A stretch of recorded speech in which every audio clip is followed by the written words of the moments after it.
வணக்கம், welcome back to Divya Sriram lifestyle. நீங்கள் என் சேனலுக்கு புதுசாக இருந்தால் சப்ஸ்கிரைப் பண்ணுங்கள், பக்கத்தில் இருக்கிற பெல் கிளிக் பண்ணுங்கள், லைக் பண்ணுங்கள், ஷேர் பண்ணுங்கள் அண்ட் கமெண்ட் பண்ணுங்கள். தேங்க்யூ. இப்போ ஓணம் ஸ்பெஷல் காளான் எப்படி பண்ணுறதுன்னு பார்க்கலாம். இதில் நான் 2 வெஜிடபிள்ஸ் எடுத்துருக்கிறேன். 1 கப் அளவுக்கு கருணக்கிழங்கு எடுத்துருக்கிறேன், 1 கப் அளவுக்கு வாழைக்காய் எடுத்துருக்கிறேன். இதில் ஒரு 2 பச்சை மிளகாய் ஆட் பண்ணிக்கலாம் அண்ட் கொஞ்சமாக கறிவேப்பிலை ஆட் பண்ணிக்கலாம். கொஞ்சமாக தண்ணியை ஆட் பண்ணி இதை நம்ம குக் பண்ணி எடுக்க போகிறோம்.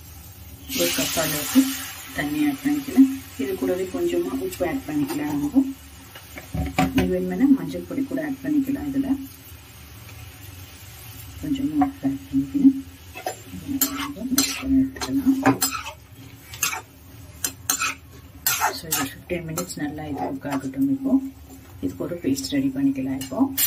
இப்போ வந்து தேங்காய் பேஸ்ட் பண்ணுறதுக்கு ஒரு 1/4 கப் அளவுக்கு தேங்காய் ஆட் பண்ணிக்கலாம். இதில் 2 பச்சை மிளகாய் ஆட் பண்ணிக்கிறேன், கொஞ்சமாக கறிவேப்பிலை அண்ட் கொஞ்சமாக சீரகம், கொஞ்சமாக தண்ணி ஆட் பண்ணி இது பேஸ்ட் பண்ணி எடுத்துக்கலாம். இப்போது ஸோ பாருங்கள், இது கருணக்கிழங்கு வாழைக்காய் நல்லா வெந்துடுச்சு. இப்போது ஹை ஃப்ளேமில் வச்சு அப்படியே நம்ம ஒரு 2 நிமிஷம் அப்படியே இந்த தண்ணி அப்சர்வ் ஆகிற வரைக்கும் வச்சுக்கலாம்.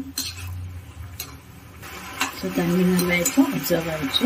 இதில் நம்ம அரைச்சி வச்சுருக்க தேங்காய் மசாலா ஆட் பண்ணிக்கலாம். ஆட் பண்ணி 1 நிமிஷம் நல்லா கலந்து எடுத்துக்கலாம். எல்லா டிஷ்ஷஸ் எல்லாமே கொஞ்சம் சிமிலராகவே இருக்கும். உங்களுக்கு எல்லாத்துலேயும் தேங்காய் தயிர் ஆட் பண்ணிட்டேன்.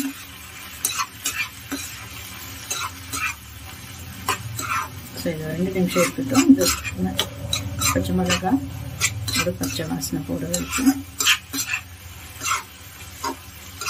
இப்போ ஃப்ளேம் கம்மியாக வச்சுட்டு ஒரு 1/2 கப் அளவுக்கு நல்ல தயிர் ஆட் பண்ணிக்கலாம். இதில் ஸோ மிக்ஸ் பண்ணி வச்சுட்டு இது கூட தாளிப்பு ரெடி பண்ணிக்கலாம்.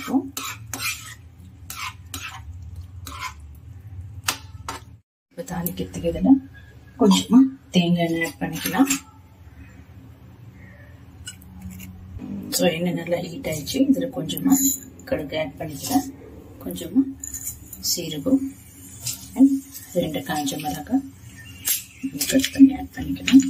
இது கொஞ்சமாக கறிவேப்பிலை ஆட் பண்ணிக்கலாம். ஸோ அவ்வளோ தாளிப்பு ரெடி ஆயிடுச்சு. நம்ம காளானில் ஆட் பண்ணிக்கலாம். ஸோ இதில் ஆட் பண்ணி கிடைக்கும் மிக்ஸ் பண்ணி வச்சுக்கிட்டு அவ்வளோதான். ஓணம் சத்யா ஸ்பெஷல் காளான் கறி ரெடி ஆயிடுச்சு.